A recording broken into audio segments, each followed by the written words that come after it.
Welcome to Straight Talk Soundboard, which is both a sounding board in which senior technology leaders can try out ideas, share insights with their industry peers, but also a soundboard to amplify those insights and ideas to a broader audience. I'm Paul Hemp, the editor-in-chief of Straight Talk Publications and Events at HCL Technologies, and we're fortunate to have with us here today 5 distinguished technology executives who are going to discuss how they and their organizations are responding to the coronavirus pandemic, how it's changing their priorities, what sort of lessons they may have been able to draw from the experience so far, lessons that might be useful to those of you watching or their peers here on the panel, and what plans they have for a post-COVID world and the role that next-gen technologies such as AI might play in those plans. Before we jump into the conversation, let me take just a minute to introduce our panelists. Our first guest is Shankar Arumugavelu, who is Senior Vice President and Global CIO at Verizon Wireless, the mobile phone giant. Our next guest is Mike Hicks, who is Senior Vice President and CIO of Emergent Holdings, which creates innovative insurance products and technology solutions to improve customers' health and safety. Bhaskar Ramachandran is Vice President and CIO of the EMS division of Jabil, the global contract manufacturing company, which has 100 plants in more than 30 countries. Colin Shenoy is Vice President Information Technology of Nature&Co, which recently acquired beauty and cosmetics company Avon.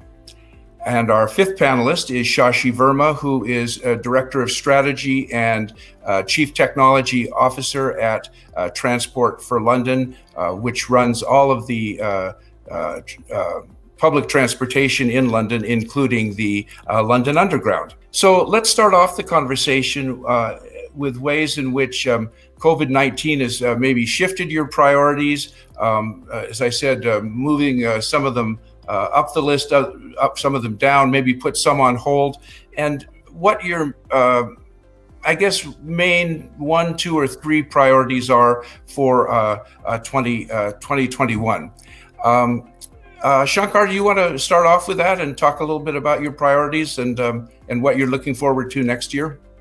Sure, Paul. Thanks for the question, and pleasure to be here.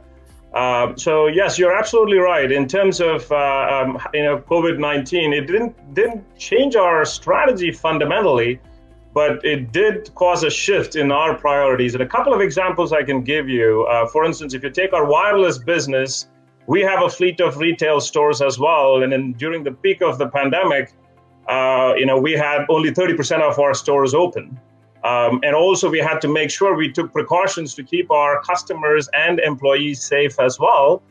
So we had to fast track certain programs, for instance, like curbside pickup, right? So this is something that we had in our backlog that we wanted to do, but it was scheduled for a later time. But literally when the pandemic hit, we had to accelerate that in a matter of 3 weeks.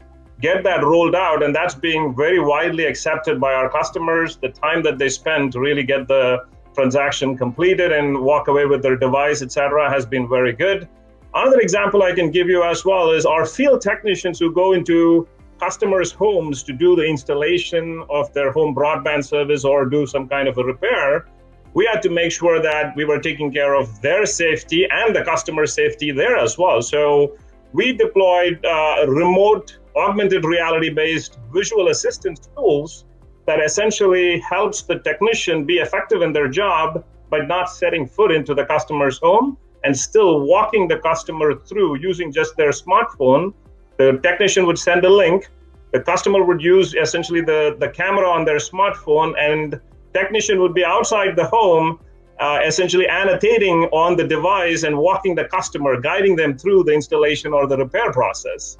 So that worked out really well for us, and now we are essentially taking that back into our call centers as well. And why not we have our call center agents have the same capability when our customers call them, so they can troubleshoot and fix the problem without even maybe having to dispatch a technician. So a couple of programs like that I can highlight in terms of how that helped accelerate during this crisis. And to your part two of the question in terms of major goals, priorities for 2021, three things that I would talk about.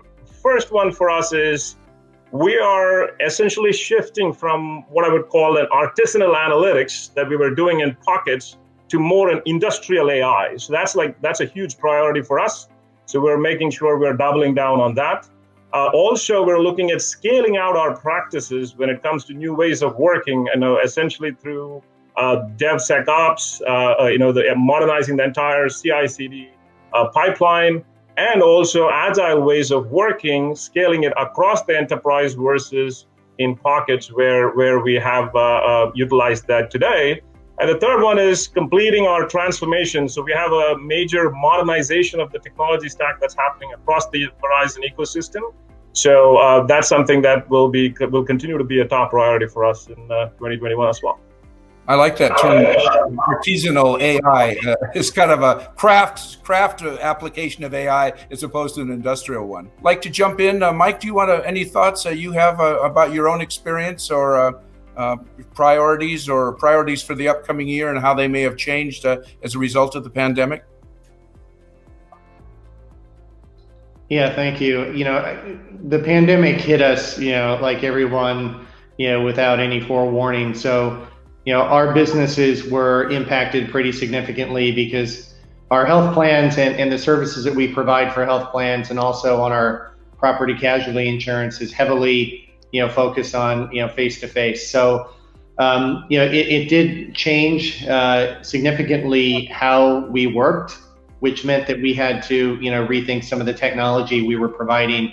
We literally went from, about 5% remote work to nearly 100% remote work over the course of a weekend. So we were load testing all of our capabilities. And fortunately, the technology really held up well and has continued to hold up well. So, that was really the biggest impact.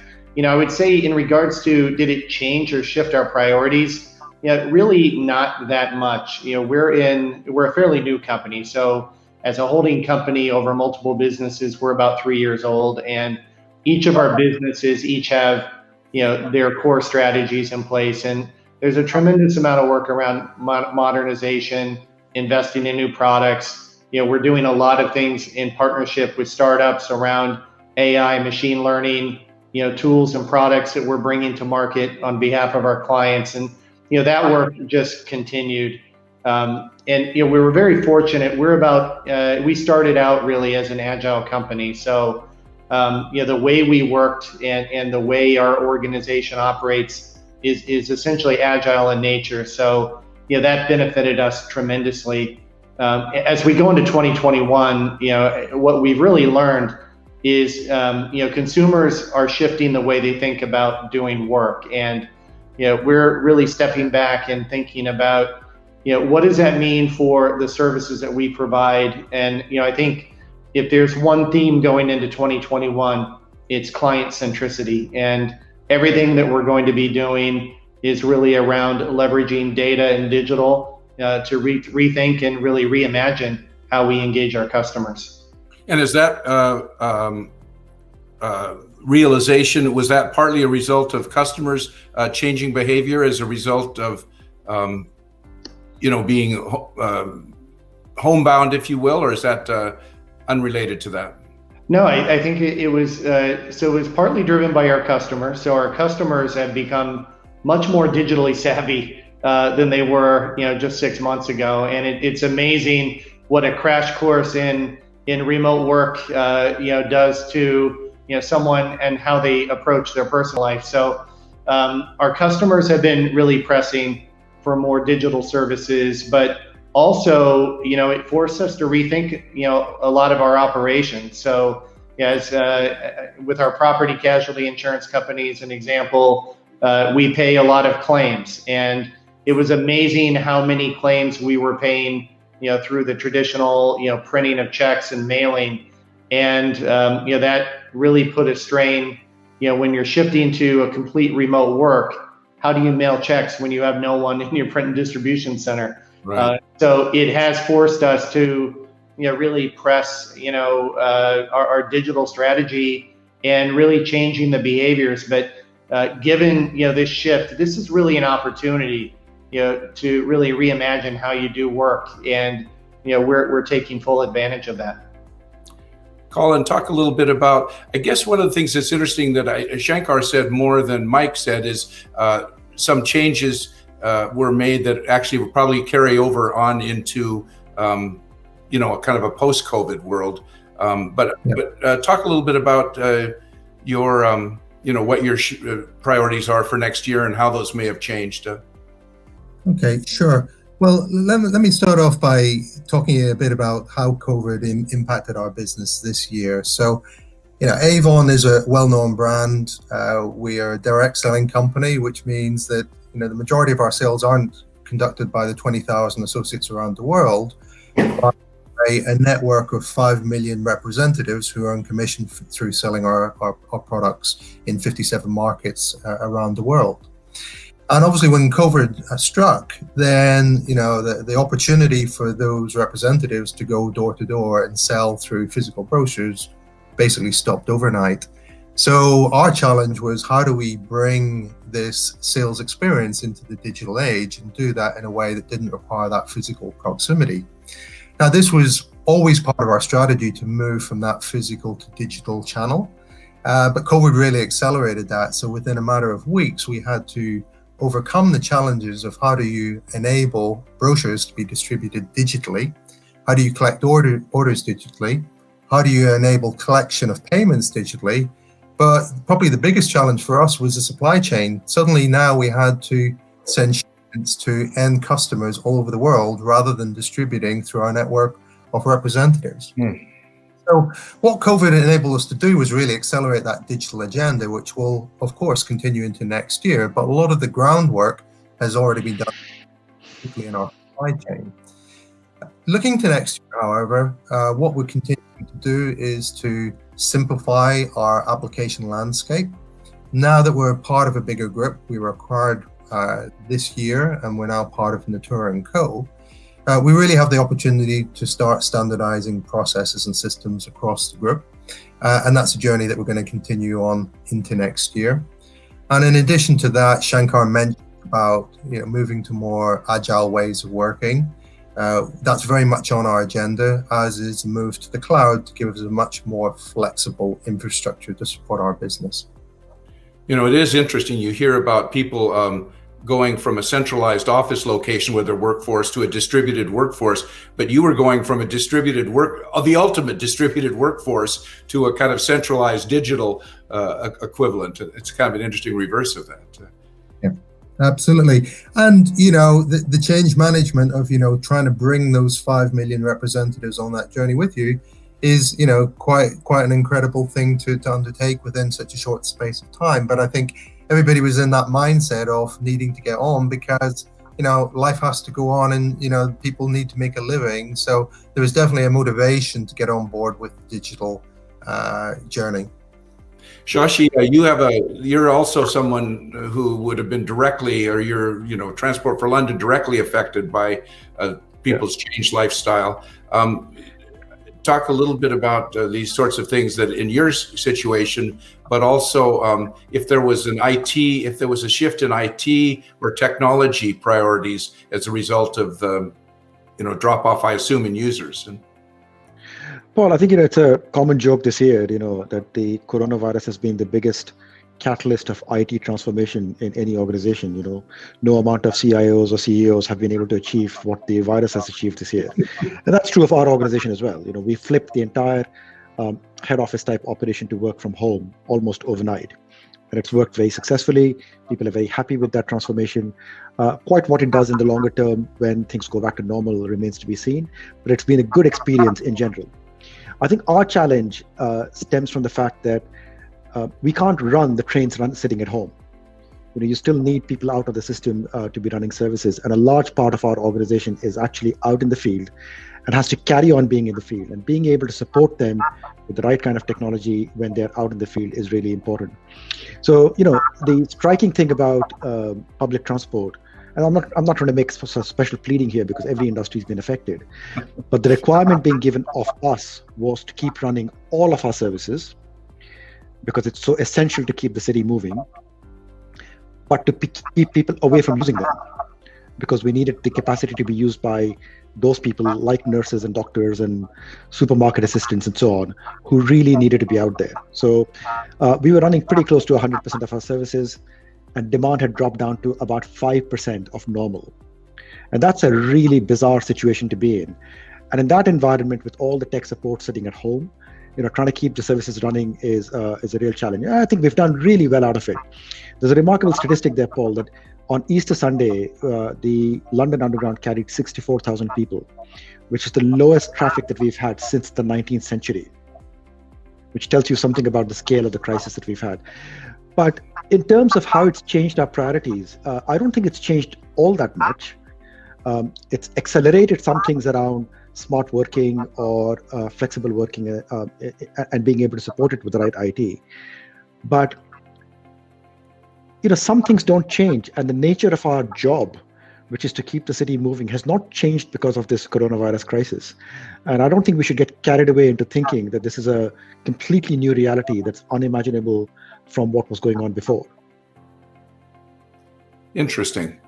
The thought of that you have, like Avon has people out there who, but in your case, the track maintenance people and the drivers and stuff had to continue to be out in the field, and gave a particular twist to your situation. Bhaskar, share your thoughts. Tell us. In our case, it's a little bit different because we are a completely B2B company, and we produce stuff, we manufacture, which means we need people to manufacture. We have over 250,000 employees, and well over 200,000 people are in factories day in and day out manufacturing stuff. And interesting dynamic here is demand for certain products actually went up quite a bit. Everybody is sitting at home, they are using, whether it's Netflix or Zoom or all of these things. What it does is, on the back end, it puts a lot of pressure on the hyperscalers of the world. And we manufacture servers and racks for the hyperscalers, right? So that's one of the many things we do. So there are pockets of demand that significantly went up for us. And the proof is in the pudding. In spite of COVID, our revenue year over year went up by $2 billion. Wow. Right. So it's not just the fact that we are supporting a business, we are supporting a business that's growing in the middle of all of this. Right. And we needed to. Part of it is, you need to make hay while the sun shines, but part of it is these are real needs that people have that we need to serve, our customers have, and eventually, consumers have, that we need to serve. So that put us in a, very different bind than some of the industries that we are talking about here. We talked about we have over 100 locations. One of those 100 locations happens to be in Wuhan. Wow.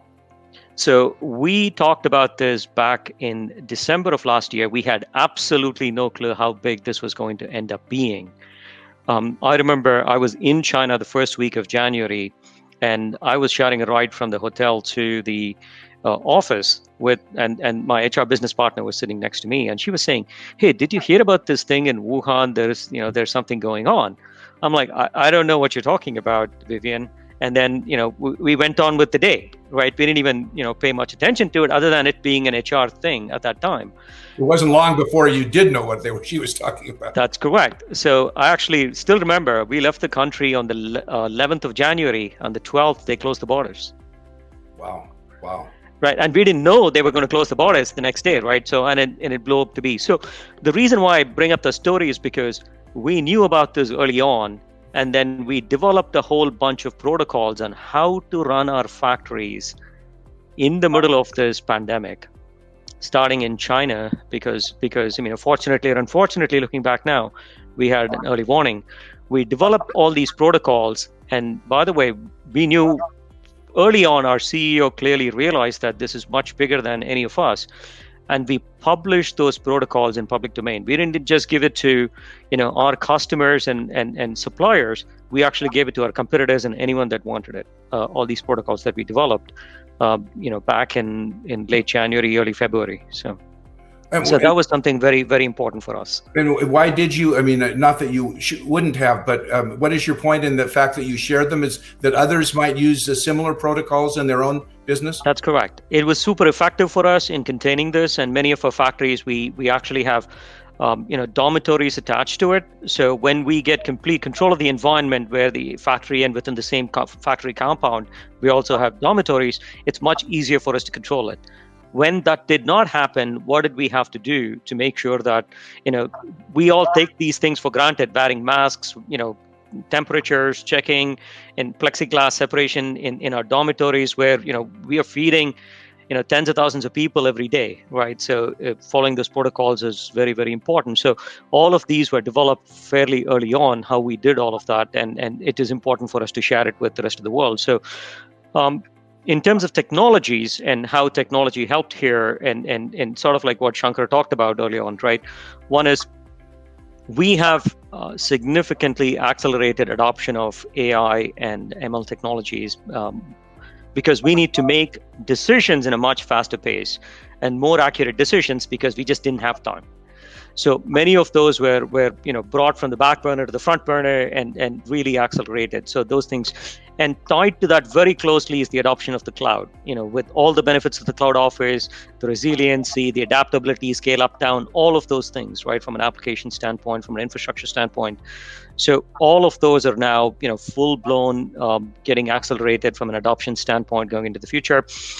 And when we were an early adopter of Office 365 technology, so that really helped us from a remote working standpoint. And then we quickly ramped up, simple technologies like VPNs and things to work remotely. One advantage that we did have is we were always a very, very mobile white-collar workforce because we needed to be at all of these locations for lots of different reasons. So remote working was not strange to us. We were all used to working across time zones, working from wherever.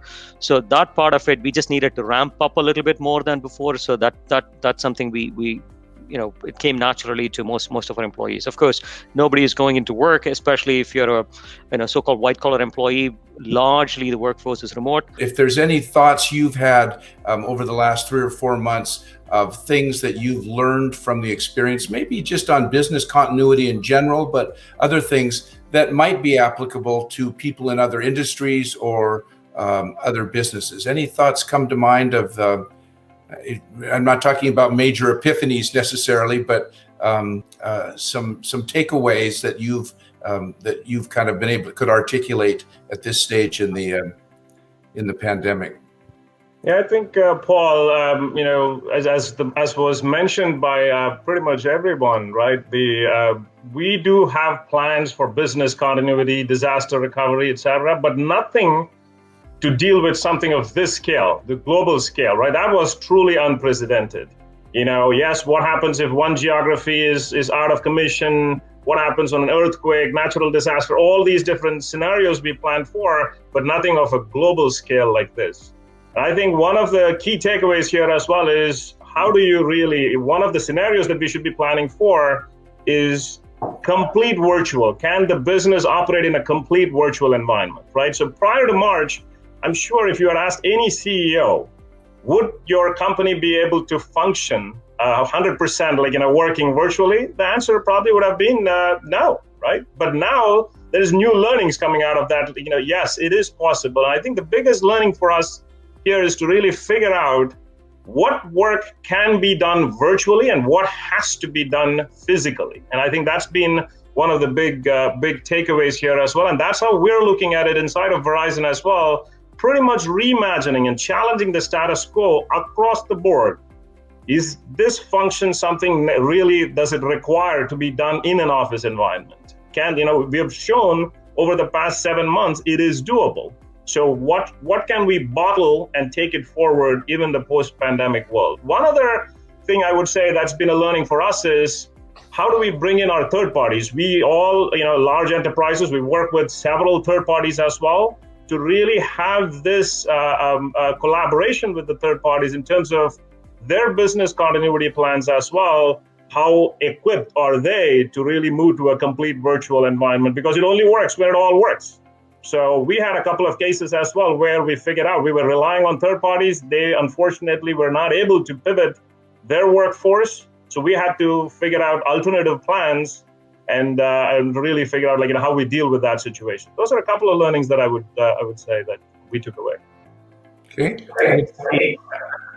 I would just build on those comments that, I don't think the technology was the limiting factor. And I was just amazed at how resilient our people are. And I think, we probably maybe, focused a bit too much on the technology early on, but because we had to. But, for me, I was just amazed that, how our people were able to respond, our workers, our supply chain, our partners were able to respond to this. And if there's anything, sitting here in October, 6 months later, as you think through this, I think one area that we're beginning to focus on is really the mental well-being of our workforce. And, that level of change, given all of the other, socioeconomic and other factors that are, impacting how people think and how they live,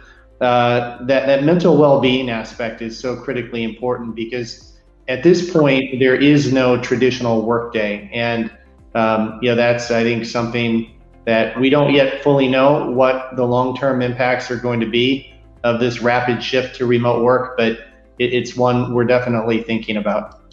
Are there any steps you've taken within your own group to address that issue with your team? Yeah, I would say we're being very flexible, more than we ever have before. So we're traditionally, we were more of like an 8 to 5 type of work environment.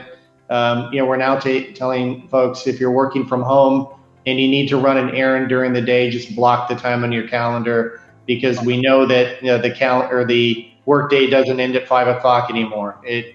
People are always connected, and there's always that, kind of urge to go into your home office or flip open the laptop or look at your phone. So we're asking people to be more flexible. We're also, really forcing individuals to take, paid time off. I mean, take your vacation, and you've got to unplug. And I think our organization is being much more respectful of individuals when they're on PTO than they were historically. But I think forcing that work-life balance is critical when there is no longer a work-life balance, given the COVID-19 remote work situation. It's not balance; it's work-life. Period. That's exactly. Yeah. Paul, if I could come in on that one. So I think the first thing is I would agree with everything that Mike's just said. That there is fatigue and we've got to keep an eye on mental well-being in this process. I think I'd just add to that and say that it's very easy for the entire organization to start working remotely when you have pre-existing relationships. Most of the people that I'm working with, I have known for many years. It's a very different story if you're new to the organization and you don't have those social networks. And it's even more difficult if you're at the beginning of your career and you have no social or professional networks to rely upon. And all this, all this enthusiasm for home working has to be moderated by the fact that it's not working out that great for people who are new in their careers or new into a job with us. There's lots of things that we're doing to try and overcome that, but there are limitations. And I think, we being a large organization with a long history, there are many people who meet, make friends, get married to other people, to colleagues and so on. Those things are completely disrupted right now, and the long-term impact of that on society has to be measured.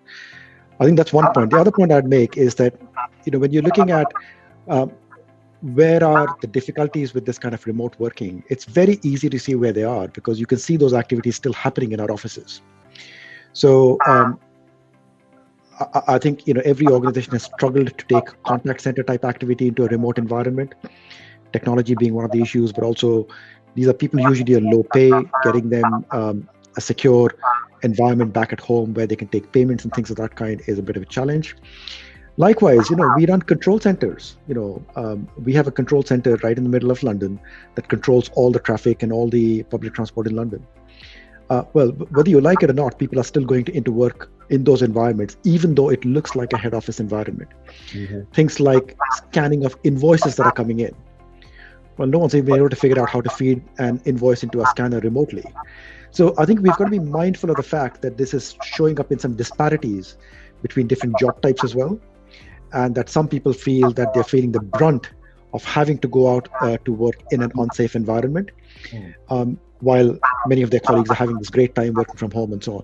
And that brings in a sense of inequity that has to be absolutely at the front and center of designing our organizations going into the future.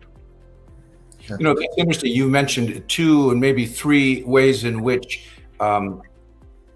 employees that one might have grouped together as saying, oh, well, this person working at home is just like the next person working at home. But one you mentioned, what's interesting to me, was somebody who doesn't have a social network within the company might feel more isolated. I don't think that would have, I do think that there's a tendency to kind of group everybody working at home in the same basket. And then you're pointing out people who are working at home or not, the tension that can grow up around. And Paul, if I could just add, again, there's a big disparity here between, I have a nice, comfortable home, I have a nice, comfortable family. Yeah. It's one thing for me to be in isolation. There are many other people who are living in cramped housing, often by themselves, often in shared apartments, especially younger people. The whole working environment for them is very different. And just going back to the point again that Mike was making about mental well-being and so on, we shouldn't get seduced by the idea that life is looking like it does for us, for everybody else in our organizations. Interesting.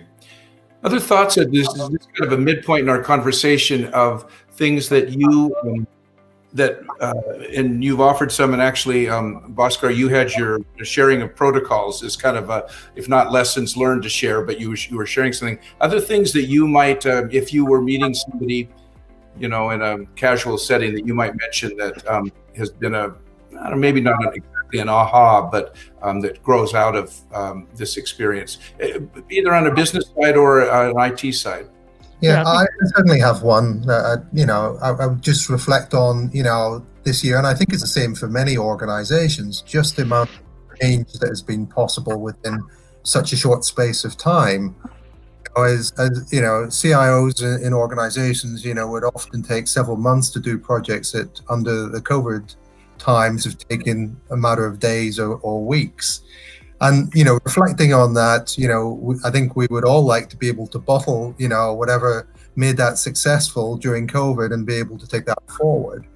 And, just reflecting on, what's different about COVID, I think, a few thoughts, which I share, and I'd be interested in other people's point of view. But one was, a focus on making it happen. The stakes were very high if we didn't enable people to work from home, if we didn't switch our channel to digital, if we didn't enable our supply chain.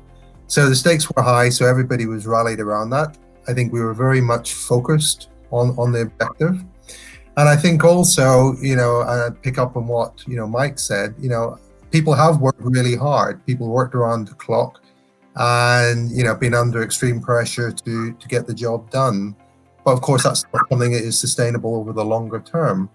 So, as an observation, obviously we now, as leaders of our, IT functions, need to make sure that we manage expectations going forward, that it's not always possible to deliver projects in days rather than months. But, when there's a crisis, then, the function steps up and is able to deliver. I would also... To what Colin, thank you. What Colin and Mike said, right? Today, people don't have anything else to do. They don't have places to go. The movie theaters are not open, So all you do is sit at home and work, right?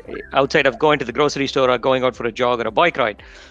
So when people say, hey, the productivity hasn't dropped or in fact, in many cases increased, to Colin's point, I don't think it's sustainable, right? Once things get back to normal, and it will get back to normal sooner or later, people are going to have this pent-up demand to go out and do stuff. So productivity is actually going to drop for a period of time before it gets back to a normal state. I don't think it's ever going to be as high as it is now. So that would be something you might point out to somebody is be prepared for unexpected change in people's behavior. That's an interesting observation. Yeah, and on top of it, I think attrition rates are also going to go up, right? Today, I mean, nobody is really and I think Shashi or somebody made this point. We are not recruiting heavily because we can't really induct the people the proper way and help them, at least give them a head start in building these social networks, right? And all of that is going to start, and everybody and there was a war for talent even before. Now there's a lot of people and especially of a certain demographic that are going to use this and say, you know what, I'm just going to retire. I've seen what life can do overnight, so I'm just going to take it easy and retire. So there is going to be a war for talent, even more so when we come out of this pandemic, and which means we all are going to see attrition. So what are we doing today to make our employees happy, to make our employees work well, and some of the points that Mike made around taking care of them, their well-being, and that's going to be really important. And I think there is a lot of things we all can do in doing that. Absolutely. When we talk about, I think that providing that emotional support to the team, that being compassionate and leading with empathy stands out as the number one thing that we can all do. And being flexible, I think Mike made that point as well, because we see productivity is increasing, but how long can that continue on? Is that sustainable? What does that do in terms of employee burnout? And then what happens?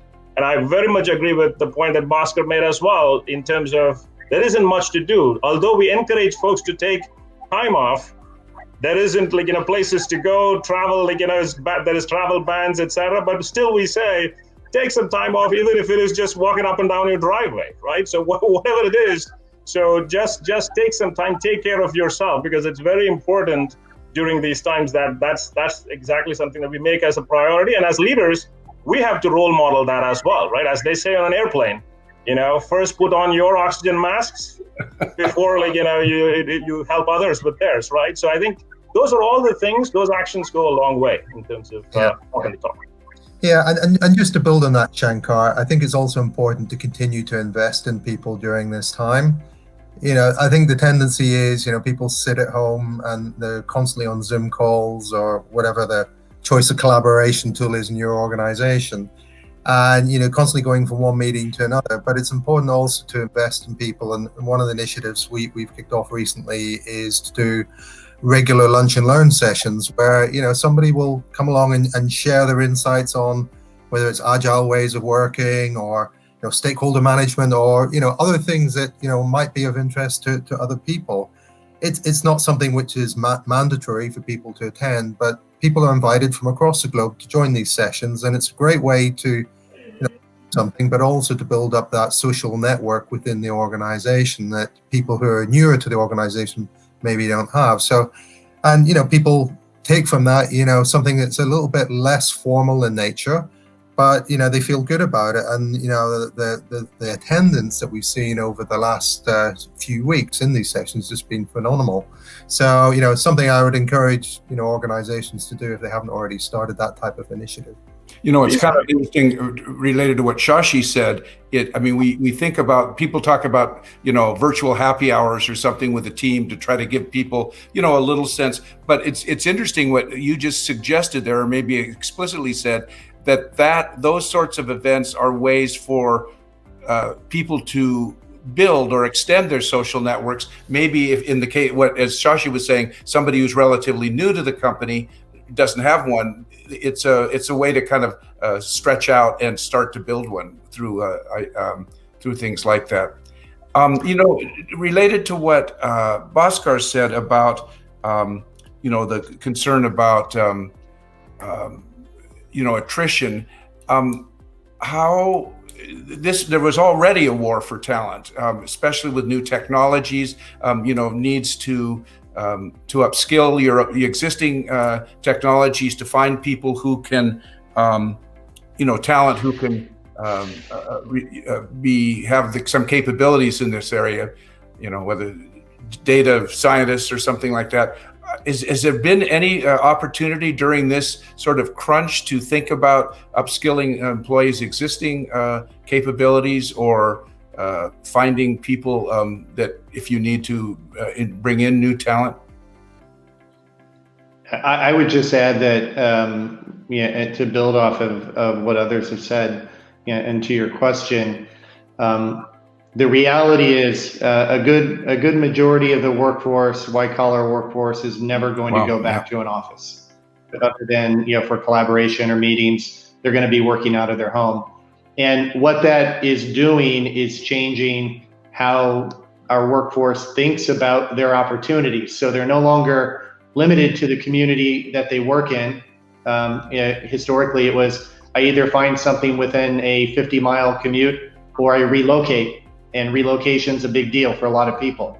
But now it's a global workforce. So there's opportunities for our top employees to go anywhere that they want and never have to move. So I think that is going to really mandate that we invest in our employees if we want to retain them, because we no longer can take them for granted. And I think doing things like we run what we call a tech talk, where we bring in outside keynote speakers. Like we just ran one on artificial intelligence. We opened it up to the entire workforce, not just technology, and we brought in the national director of AI from Microsoft to do a virtual keynote. And things like that, where people actually feel like they're getting something unique and they're getting value, and they can break away from the day-to-day and spend an hour just kind of thinking about how do they apply some of those learnings and grow in their career. I think we're going to have to do more of those things. That's interesting as well. Something that one might not, I might not as a manager anticipate, is the fact that it's kind of a seller's market for employees. If they're no longer constrained by geography in taking maybe a buyer's market. I can't figure which way that goes, but there's more freedom for people to move if they don't have to move geographically. That's an interesting observation. Yeah, I mean, simple things like, to Mike's point, we would say, hey, this person, they've got, kids in the local school district, so they're not going to uproot and go somewhere else. No, they will today. Interesting. And I think what we're finding also, Paul, is tremendous take rate with our employees on upskilling themselves, right? So what we have taken this opportunity, in fact, this was prior to the pandemic, when we had, informed to the team, like, here is the North Star architecture that we're building on. These are the technologies that will be relevant for the future. And we built out like all these role-based learning journeys. And what we're seeing is significant adoption of those role-based learning journeys that they've created during this pandemic period as well, for a lot of reasons, right? People are finding time here and there, like, when between meetings, or sometime even during the weekend, we are seeing folks taking time, partly maybe because of the point that was made before. There's nothing much else to do too. So over 46% of our employees are right now going through those learning journeys in different stages. And they also can measure their skills. There is a skill IQ that we do, and then and give them targeted recommendations. So we're seeing that really picking up. And other thing is really, what this pandemic has highlighted is giving the freedom for employees to experiment, right? How do we have them bring that creativity? I think the point was made before. I think Mike made that on human resilience really stood out more than any business resiliency plans that we have. And that was because people were comfortable trying out things that wasn't in the playbook. They were doing, and they were writing the playbook as they went. How do we make sure that we carry that forward, even the post-pandemic world? And maybe a lot of reasons, maybe they were concerned that, listen, this kind of thing was not encouraged before. How do we eliminate that fear of failure? How do we empower people? How do we give them a platform to experiment things? So we're doubling down on those aspects as well. Yeah, that freedom to be almost a cliche within organizations, that if you're going to get innovation, you need to give people that sort of autonomy or freedom. But in this case, maybe it was an extra incentive to do that. Not even an incentive; it was a necessity. Has anybody's budget been affected positively or negatively as a result of the pandemic? Has that been a factor at all in? Yeah. Our budget has been under negative pressure, but we were under negative pressure to start off with. But when you lose 95% of your revenue, it's not surprising there are some budget pressures that come along your way. It's not, it's not a big change, but it is it's a material change, given that we're being asked to do more, and I think that's probably not very different from other organizations. Many organizations are struggling for revenue and profitability, so I suspect that the cost pressures are not unusual, actually. Mm-hmm. Yeah. I would also say, Paul, this traditional notion of technology being perceived as that cost center, right? It was always that reduce that 5%. I think we're seeing that flywheel starting to turn in terms of rather than just looking at it, reduce the 5%, how can you impact the 95%, right? That cost-centric to that impact-centric orientation at all levels, at the business leaders, everybody, because it's really shined a spotlight on what is the art of the possible here for all the business leaders as well to reimagine their operations. So from our perspective, really the budget is pretty much been the same. So no impact from our standpoint inside of Verizon. But what I do see is that orientation of making sure that we're investing more in terms of figuring out what the impact is, and business leaders are coming forward with ideas on saying, I want to take a cut here and instead have that investment go into technology to enable new things. Right? Yeah, I agree with Shashi, right? So we are a 3.5% margin business. So cost pressures are always there when you're in a 3.5% margin business. But what we are consciously doing is shifting from CapEx dependency with the acceleration and adoption of the cloud more and more towards OpEx dependency, plus moving away from fixed cost environment to a more variable cost environment, because that really helps. When the business grows, you can grow, and when the business shrinks, you can get rid of the workloads and shrink the cost. Because IT has traditionally been looked at largely as a fixed cost, right? And that's been an issue. So with these new technologies, particularly the cloud, it is offering us the opportunity to move it more towards a variable model. There is still going to be some fixed elements that doesn't go away, but there is a lot more opportunity to move the cost towards a variable model. And that's been really well received. And that's allowed us to accelerate some of the things that we needed to do on the cloud. Are there any particular initiative, new technology or next-gen technology initiatives that you are at the top of your list for 2021? Sure. One of the things for Avon is really looking at our supply chain and how do we optimize our planning processes. Clearly, if we can reduce our inventory whilst at the same time improving our order fulfill rate, then that's significant benefit to the business and to the end customer. So implementation of technologies around planning and artificial intelligence in that space is one of our priorities for next year. Okay. For us, it's AR, VR, sort of like what Shankar had talked about earlier. Whether it's our customers wanting to do plant tours of their lines, manufacturing lines, or us actually touring our suppliers. We have a few thousand suppliers, key suppliers, and it's important that we inspect them periodically, that type of thing. So I think whether it's HoloLens or Magic Leap or any of these technologies, those are getting... I'm surprised at how much pull the business has on us now, since none of us can travel these days, and it's gone on really, really well. And we are, I think, a massive adopter of some of these AR VR technologies now. And just as a quick thought, that was in a way you've talked about the ways in which things accelerated or things which became more intense, but it was kind of an enforced period to think about new technologies, maybe in a way that before the slowdown you might not have had. Or this is a necessity. This is the only way we could do it, and it turns out it's also cost effective. It's terrific.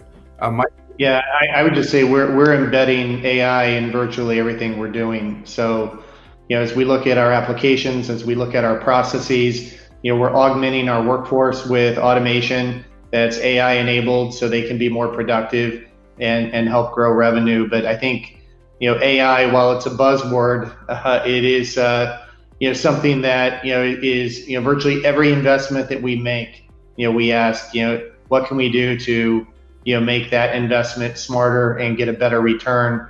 And at the center of everything we do is data. I mean, we sit on top of, petabytes of customer and claims data and data we purchased, and that data brings a lot of opportunity. So I would say it's AI enablement in everything.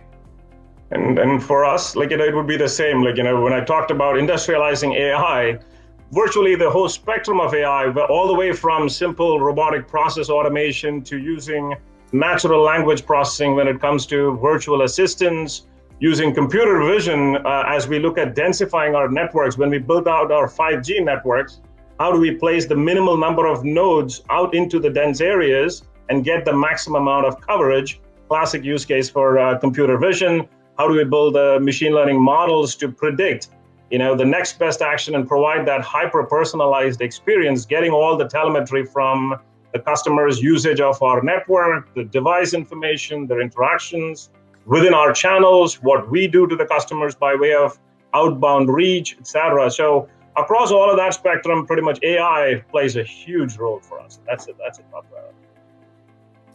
Shashi, any technology sort of interventions or initiatives that are top on your list? Well, I mean, I don't think there are any new ones. There were the ones that we were working on already.